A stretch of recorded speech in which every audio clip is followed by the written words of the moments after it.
L'attaque n'a pas duré plus de 5 minutes entre le moment où Michael Ziaf Bibo est arrivé en voiture devant le monument aux morts et celui où il a été abattu à l'intérieur du Parlement. C'est à proximité de ce monument, peu après 9h30 heure locale, qu'il abat un soldat en lui tirant dans le dos avant de braquer une voiture. Ces images de vidéosurveillance ont été commentées par le chef de la police montée. Hier, Ziaf Bibo a agi seul et c'est lui qui a perpétré les deux attaques, devant le monument national et dans le Parlement, a-t-il déclaré. L'enquête est en cours et déterminera si Ziaf Bibo a reçu un soutien dans la planification de cette attaque. Nous n'avons aucune information permettant de faire le lien entre les attaques de cette semaine à Saint-Jean-sur-Richelieu et à Ottawa. Michael Ziaf Bibo est de nationalité canadienne, âgé de 32 ans et de père libyen. Il s'est récemment converti à l'islam.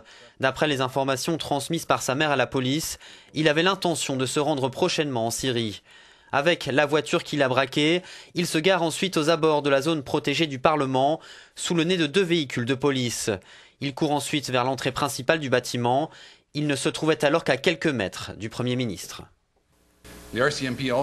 La gendarmerie royale a aussi d'autres informations non recoupées suggérant qu'il s'est associé à un individu connu de nos services. Je peux confirmer que Ziaf Bibo ne figurait pas sur la liste des 90 voyageurs à haut risque sur lesquels la gendarmerie royale enquête.